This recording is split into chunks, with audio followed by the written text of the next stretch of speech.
1924年、米国が日本移民の入国を禁止して以来、我々は今日という日の来るのを待っていた。米国人は白人種の優秀性を説いていたが、今度はどちらが優秀民族であるかを知らしめてやる。敏腕賢明なる東条閣下は、白人どもが馬鹿げた夜祖教をつける。眠っている者を見て攻撃を開始。我が国の皇軍は100中100発。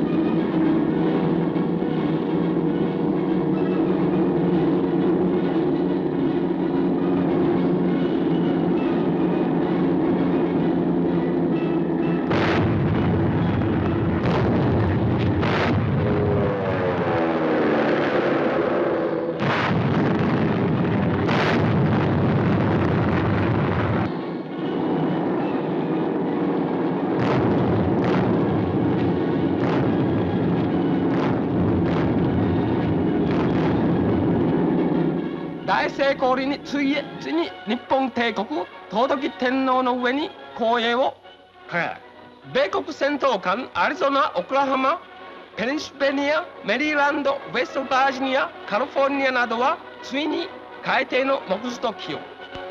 万歳万歳。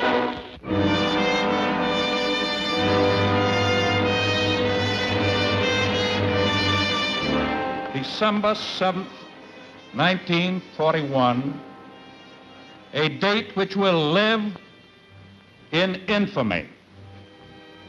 The United States of America was suddenly and deliberately attacked by naval and air forces of the Empire of Japan. With the unbounding determination of our people, we will gain the inevitable triumph, so help us God. On December 8, 1941, the grim work of salvage began at Pearl Harbor. The Pacific Fleet was shattered. The fleet on which had rested not only the balance of naval power in the Pacific, but the security of the homes and cities of the western United States as well. And in the months that were to pass before this fleet could be rebuilt, the remnants of the U.S. Navy had the almost hopeless task of holding in check the mightiest array of military and naval power it had ever faced.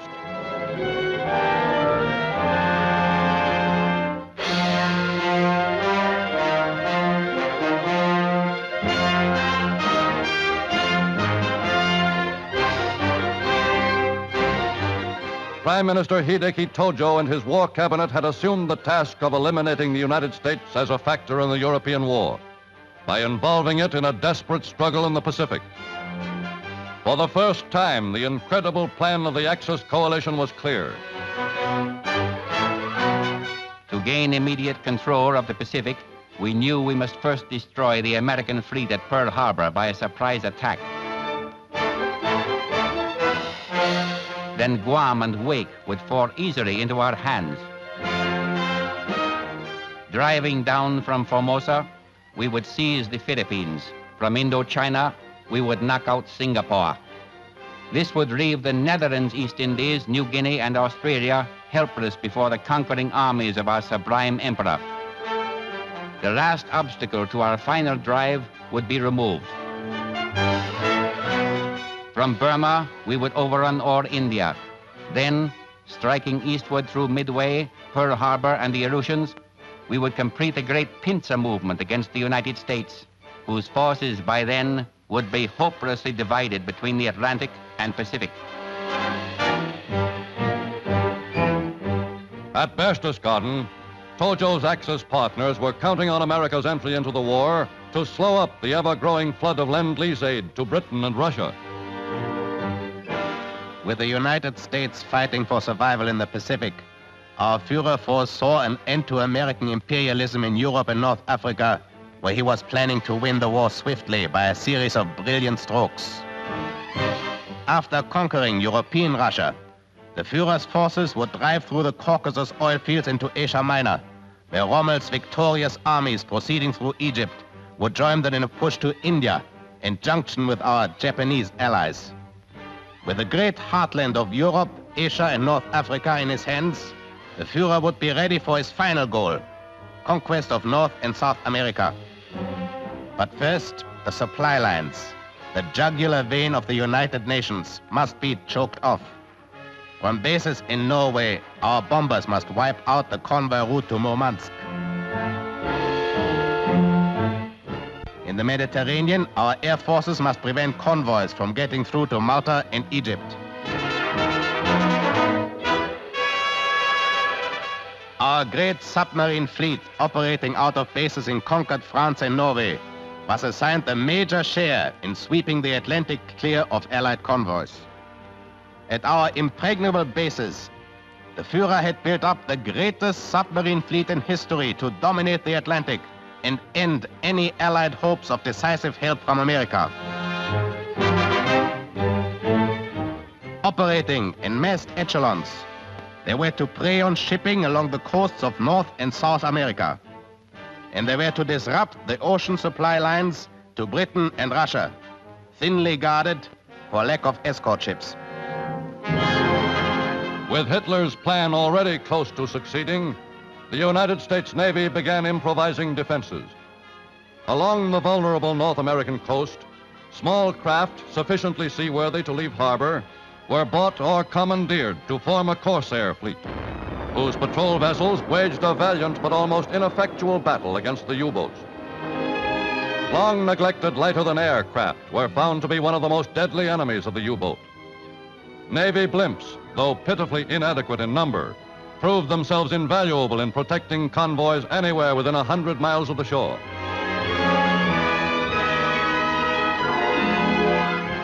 Operating out of hastily established naval air stations from Newfoundland to Trinidad, the Navy's big patrol bombers added another measure of protection for convoys.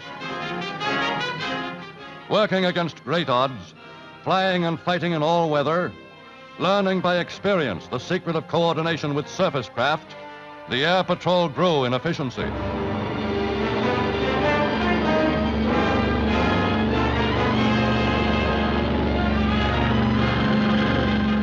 The battle against the U-boats, whose attacks on vital tankers and bauxite carriers had littered American beaches with oil and debris, became more and more evenly fought.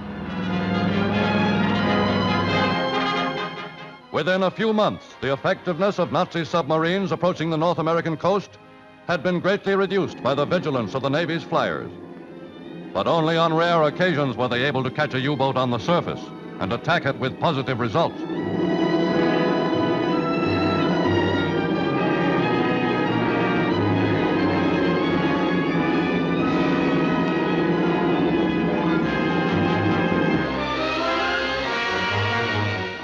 Alle Mann, Tauchstationen. Schneller, schneller, los. Alles bereit? Tauchen.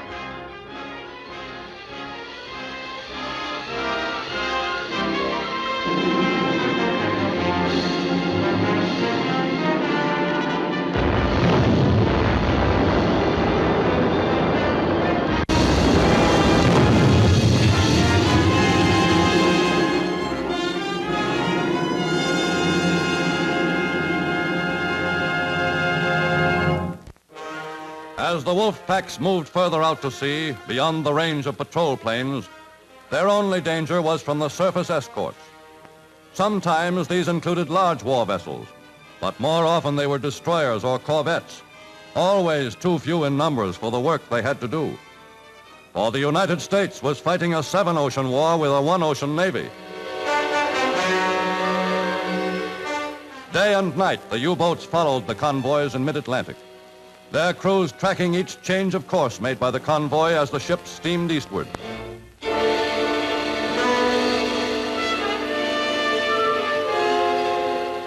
Night hours were the hours of greater danger, for darkness, which concealed lurking U-boats, turned lumbering cargo ships into targets silhouetted against the sky.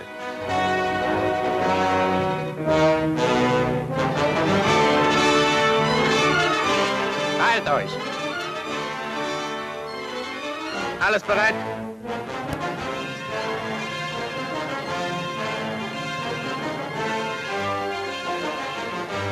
Noch einer, der nicht rankommen wird.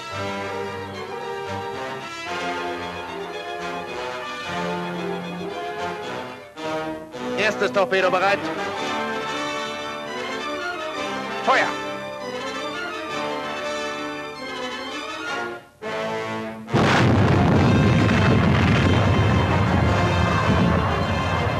Ein Volltreffer.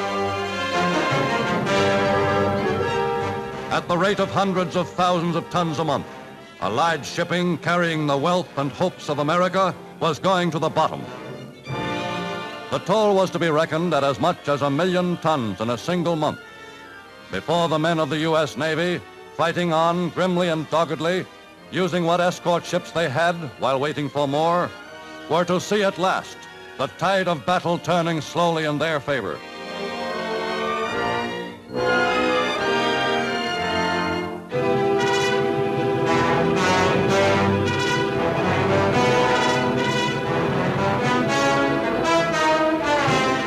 Alle Mann, Tauchstationen.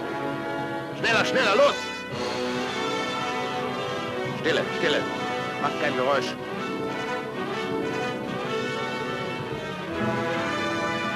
Stille, Stille.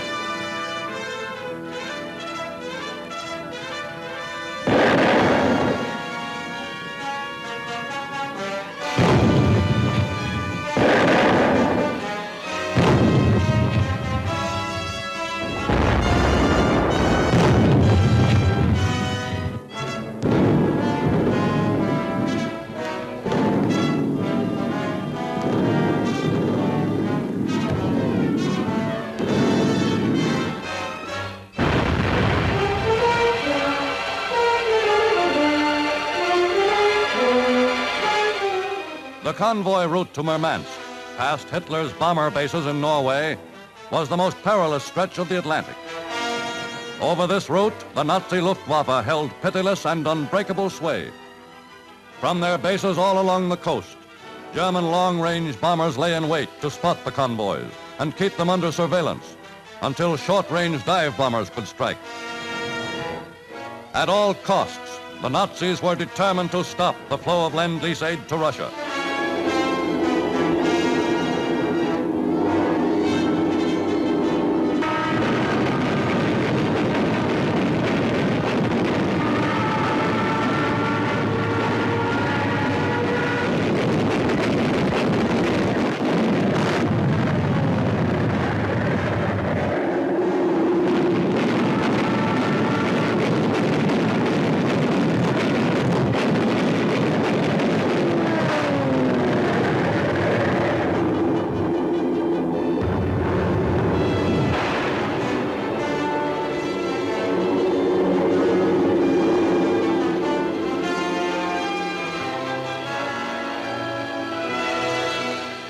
Men of the Navy and the Merchant Marine knew that assignment to the Murmansk run was almost a sentence of eventual death. But for every ship destroyed, for every crew lost, a dozen others got through with their cargoes intact.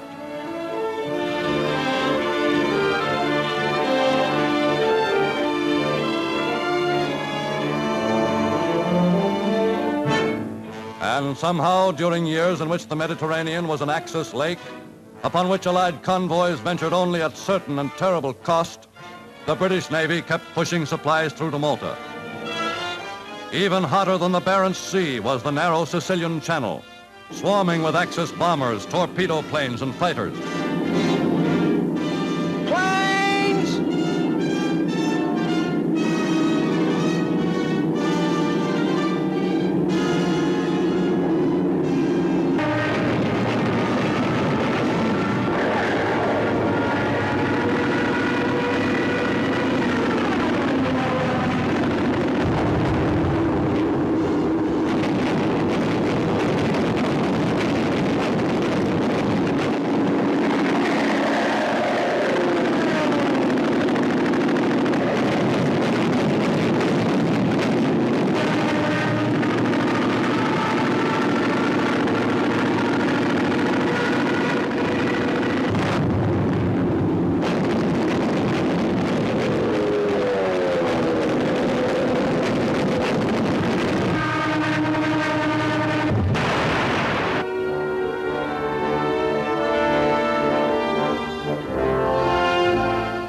Londonderry, to Murmansk, and to Malta.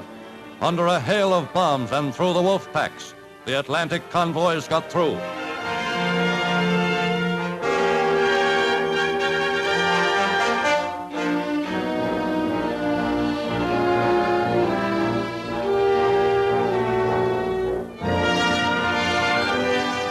Meanwhile, with the Japanese advancing throughout the whole Western Pacific, in early 1942, the commanding officer of the U.S. Pacific Fleet, Admiral Chester Nimitz, faced a formidable task. The Philippines were gone, and Hong Kong and Singapore were going, as Japan capitalized on the paralyzing blow at Pearl Harbor. With much of his fleet either sunk or in dry dock, Admiral Nimitz first had to establish a supply line to Australia through waters dangerously close to enemy bases. The first few convoys of troops and supplies sailed to the southwest by roundabout routes to evade Japanese forces. They got through, but too much time was lost. For every day, the enemy was smashing his way closer to Australia.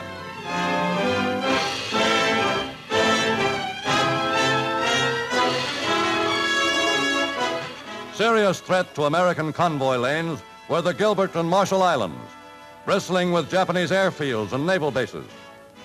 With what forces were available, these bases had to be neutralized. A carrier striking force was sent out to do the job.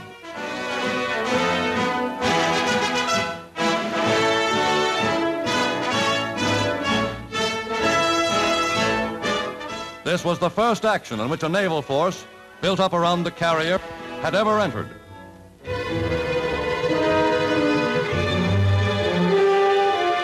In a maneuver that completely baffled the enemy, the task force struck, and struck hard.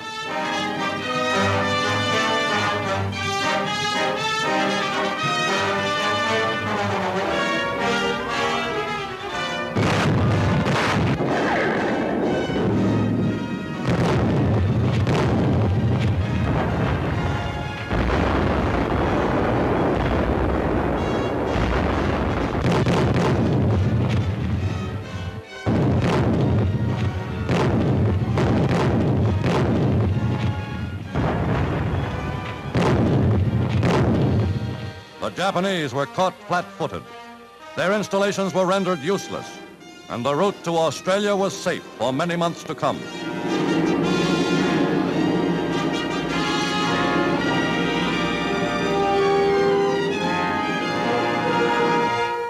During these months, men and supplies poured in ever-mounting numbers into Australia and New Zealand.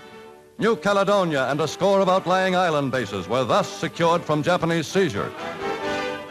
By the spring of 1942, the Pacific Fleet, both on the surface and in the air, was beginning to regain its strength, and none too soon. For Japanese forces were already massing for a series of powerful thrusts, first against Australia, then against American bases in Midway and the distant Aleutians. In two fateful engagements, the Battle of the Coral Sea and the Battle of Midway, U.S. task forces were to test the full impact of Japan's naval might.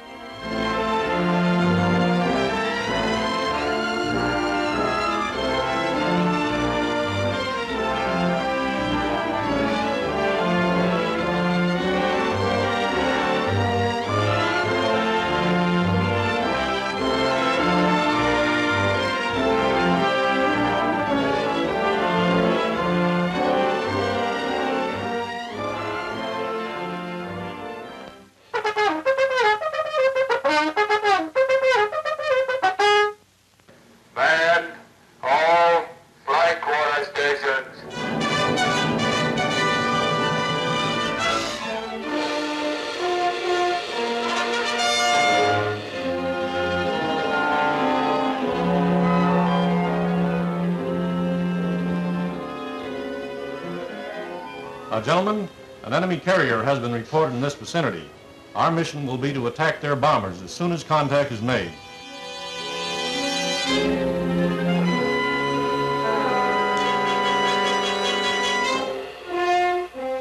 Enemy main body bears 220, distance 125 miles. A good contact. Send that information to the ready room. All ready rooms from air plot. Enemy main body bears 220 true. Distance 125 miles. Pilots, man your plane. Well, let's go.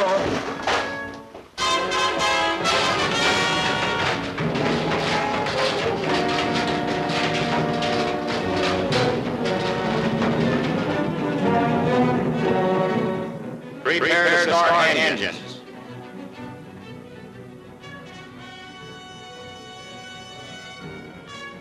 Start engines.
Chambers to bombing 2 and torpedo 2. Chambers to bombing 2 and torpedo 2. Jap fleet. 4 carriers, 2 battleships, 4 cruisers. Destroyers transport. 15 miles. Prepare to attack. Okay, Skipper. We see him.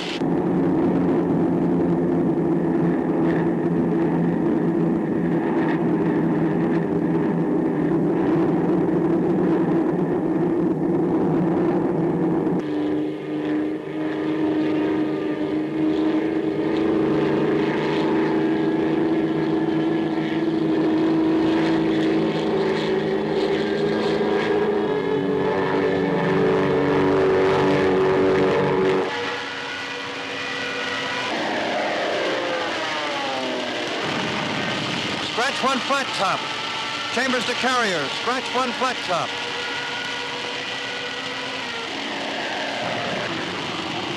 Good going, Red. You blasted another one.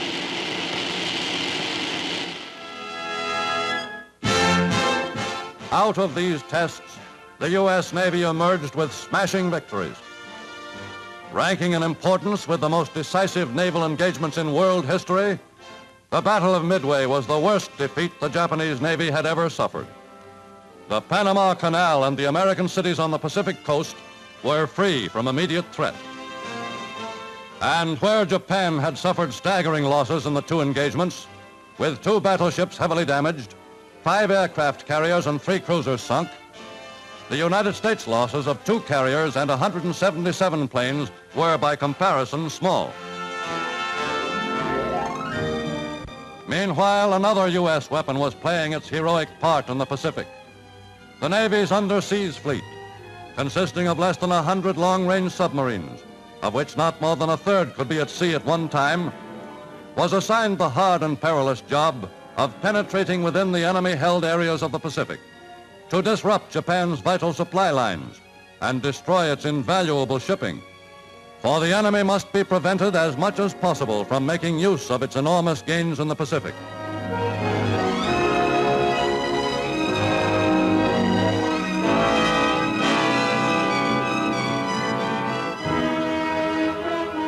Slipping through a maze of Japanese island bases, U.S. submarines carried their offensive right up to the very shore of Japan itself. Constantly in danger from enemy surface and air patrols, seldom able to get to the surface for air and sunlight, the men of the submarine fleet hung up brilliant records of daring and achievement. Within a few months, while sustaining almost negligible losses, the pig boats sunk close to 1 million tons of Japanese shipping.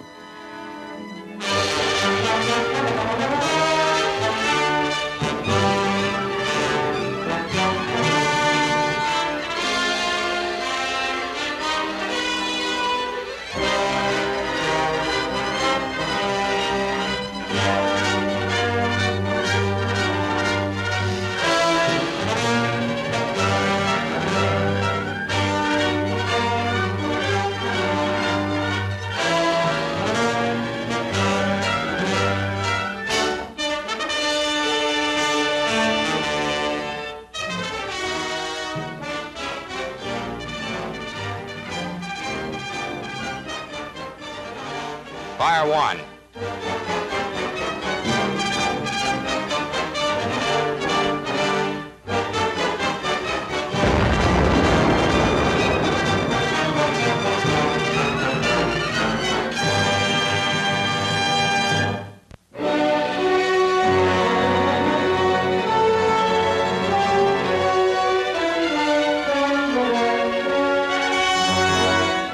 South from San Diego in late June of 1942 steamed a heavily guarded convoy of transports, supply ships, and warcraft. It was carrying troops of the 1st Marine Division, the finest fighting force in the United States. Their secret objective was the Solomon Islands, where the entrenched Japanese were dangerously close to the U.S. supply line to Australia.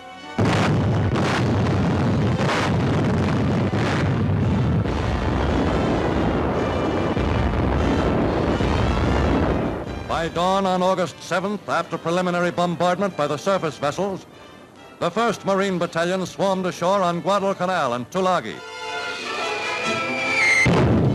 Bridgeheads were established and held on both islands.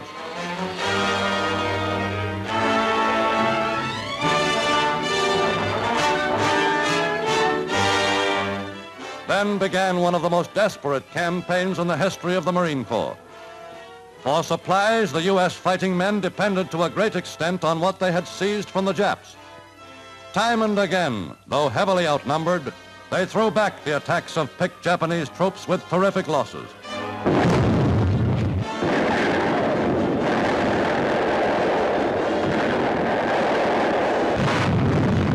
Supporting naval units repeatedly blasted Japanese sea forces, attempting to land reinforcements on Guadalcanal. The battle-hardened U.S. Navy was showing the standards of gunnery, daring, and leadership that had long been its proud tradition. This series of attacks culminated in the memorable night engagements of November 1942, when warships slugged it out with each other in the darkness.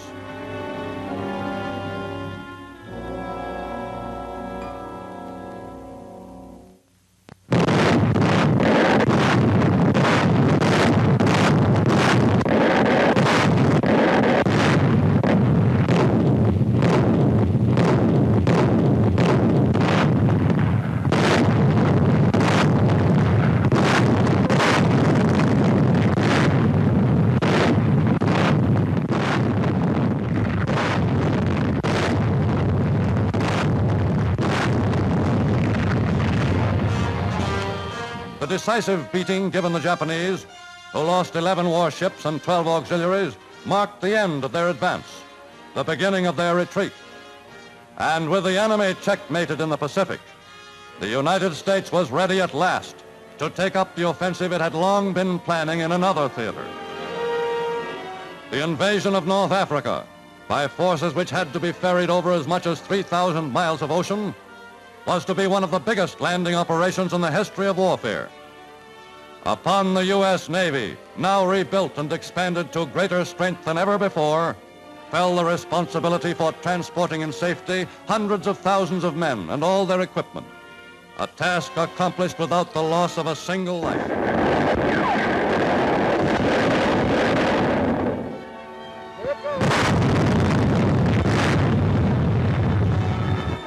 The heavy firepower of the Navy's guns immobilized enemy warships, neutralized shore batteries, and gave protection to the landing forces. In the war's first big and clean-cut American victory on land, the Navy and the Army had achieved a triumph of joint planning, organization, and execution. And it was the mounting flood of materials and manpower which the Navy continued to deliver through the Nazi submarine blockade that paved the way for new and smashing Allied victories in the Atlantic theater. Within a few months, the counterattacking Red Army was to wipe out all of the Nazis' 1942 advances. And the British drive, begun at Alamein, was to culminate in the great victory of Tunisia. By spring of 1943, the Allied High Command knew that the time was near for which all that had gone before was but a preparation, the invasion of Europe and the great offensive against Japan in the Pacific. And to back up the invading forces, there now existed a new and ever-growing U.S. Navy, incomparably bigger and more powerful than the old. A Navy already valiantly in action on all the seas of the world, from the Caribbean to the Indian Ocean, from the Arctic to the South Pacific.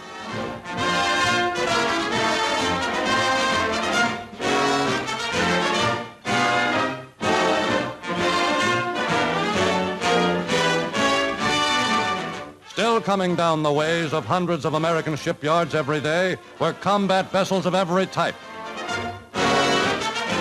Great ships like the Iowa and New Jersey, unmatched in speed, firepower, and armor.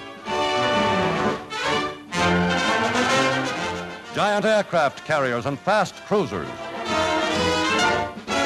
Tiny PT boats that so heroically proved their worth off Bataan and Guadalcanal. The American Navy, as in the day of John Paul Jones, had just begun to fight.